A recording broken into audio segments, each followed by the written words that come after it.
Assalamualaikum warahmatullahi wabarakatuh. Perkenalkan, nama saya Yeye Noviana. Saya merupakan mahasiswa Sekolah Pasca Sarjana Universitas Terbuka jurusan Pendidikan Dasar. Pada kesempatan ini, saya akan menjawab diskusi 1 pada mata kuliah Studi Komparatif Pendidikan Dasar di berbagai negara. Pada diskusi 1 ini ada 2 buah artikel yang didiskusikan. Artikel pertama itu membangun kualitas pendidikan di Indonesia dalam mewujudkan program SDGs. Artikel yang kedua berjudul Analisis Dampak Pembangunan Infrastruktur Pendidikan terhadap peningkatan akses dan kualitas pendidikan anak-anak di wilayah pedesaan. Baiklah, langsung saja saya akan menjawab 3 pertanyaan yang diberikan pada diskusi ini. Sebagai perkenalan, saya adalah seorang guru IPA di Madrasah Sanawiyah Negeri Karimun yang berada di Kabupaten Karimun, Provinsi Kepulauan Riau. Alhamdulillah saya sudah mengajar di madrasah ini sekitar kurang lebih 6 tahun. MTS Negeri Karimun sendiri itu memang terletak di wilayah kepulauan, bukan wilayah kepulauan yang kecil-kecil banget ya. Kebetulan madrasah kami berada di salah satu pulau yang paling besar di Kabupaten Karimun, tapi memang di sekitar pulau kami itu masih terdapat pulau-pulau kecil lainnya yang lumayan banyak penduduknya juga. Nah, terkait dengan artikel yang sedang dibahas, beberapa tantangan pendidikan yang disebutkan dalam artikel tersebut memang terjadi di MTS Negeri Karimun, terutama terkait dengan akses pendidikan dan keterbatasan fasilitas.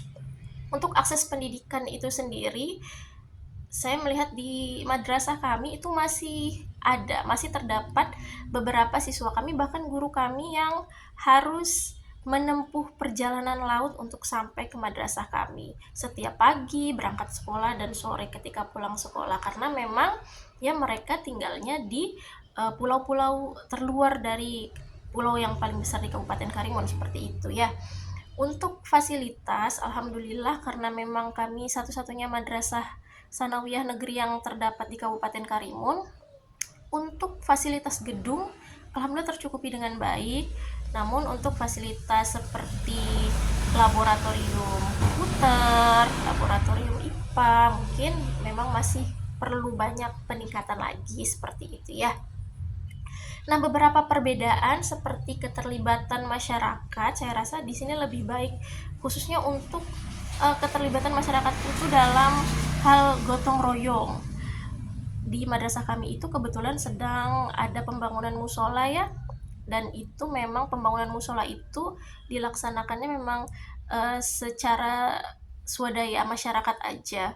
Nah, terlihat bahwa keterlibatan masyarakat di sini sangat besar, baik menyumbangkan tenaga dan materi untuk terbentuknya musola kami ini, seperti itu. Pemanfaatan teknologi, sebenarnya pemanfaatan teknologi itu berjalan dengan baik alhamdulillah semenjak adanya belajar dari rumah pada saat pandemi Covid itu. Guru-guru kami berusaha untuk meningkatkan kemampuan mereka dalam pemanfaatan teknologi, hanya saja memang fasilitasnya yang masih terbatas, seperti itu. Selanjutnya di pertanyaan nomor 2 mengenai isu sosial politik dan sosial budaya dalam pendidikan. Masalah utama yang sering muncul dalam sosial politik dalam pendidikan ini adalah pemerataan akses pendidikan, kebijakan yang belum sepenuhnya berpihak pada daerah terpencil, serta pendanaan yang kurang optimal. Saran yang bisa saya tawarkan untuk isu sosial politik dalam pendidikan ini adalah peningkatan anggaran pendidikan untuk daerah terpencil. Nah, termasuk daerah kepulauan seperti Kabupaten Karimun ini. Anggaran ini bisa digunakan untuk perbaikan infrastruktur sekolah, penyediaan teknologi pendidikan, dan bahkan bantuan transportasi bagi siswa dari pulau-pulau terluar, seperti itu. Saran yang kedua, kebijakan afirmasi bagi siswa dari daerah kepulauan, seperti penerapan kuota khusus di perguruan tinggi bagi siswa dari daerah kepulauan dan pedalaman untuk meningkatkan kesempatan mereka dalam pendidikan tinggi. Selanjutnya mengenai isu sosial budaya dalam pendidikan.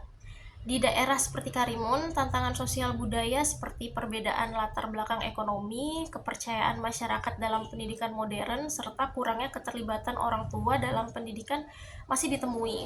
Khususnya di madrasah kami itu memang masih sering ditemui orang tua yang menganggap pendidikan itu tidak begitu penting begitu. Jadi ketika anak mereka jarang masuk sekolah, terlambat datang ke sekolah, kemudian kami selaku guru melakukan pemanggilan atau pembinaan terhadap anak tersebut dan melaporkan apa yang terjadi kepada orang tua si anak, ya respon mereka tidak terlalu jadi mereka menganggap ya sudah, anak mereka tidak pergi ke sekolah karena harus bekerja ke kebun atau harus ikut melaut sebagai nelayan dan sebagainya seperti itu. Jadi hal itu masih menjadi masalah di madrasah kami, masih terdapat masalah seperti itu.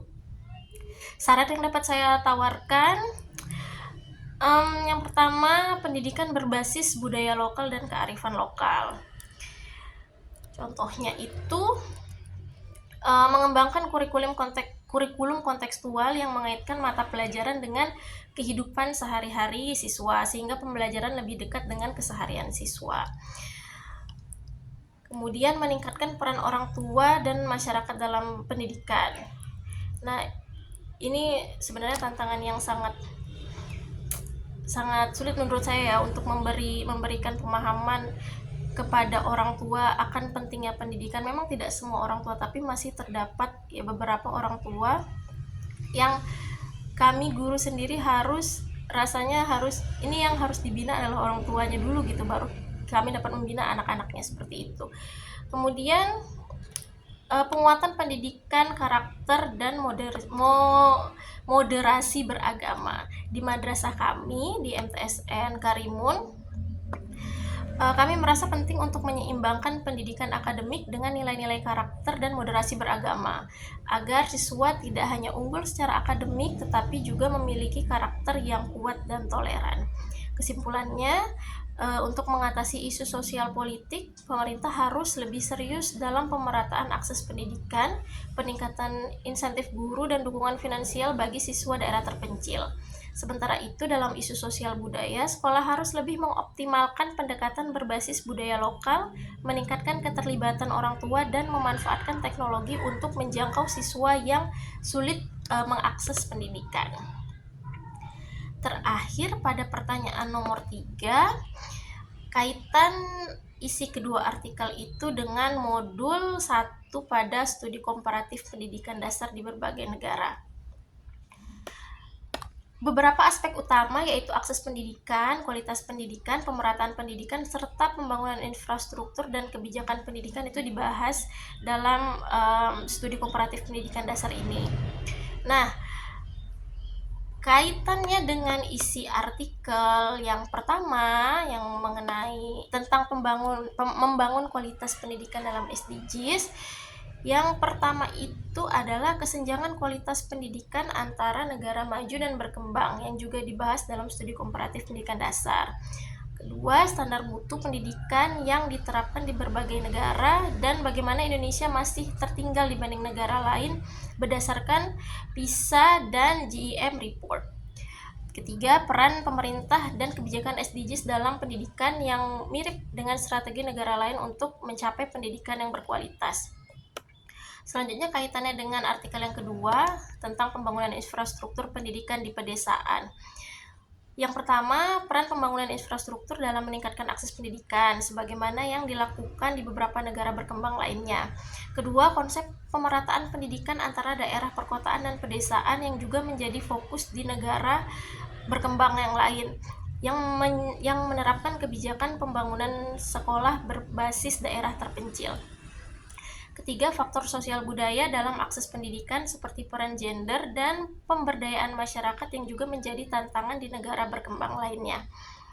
Baiklah, itu saja yang dapat saya paparkan dalam diskusi 1 di mata kuliah Studi Komparatif Pendidikan Dasar di berbagai negara ini.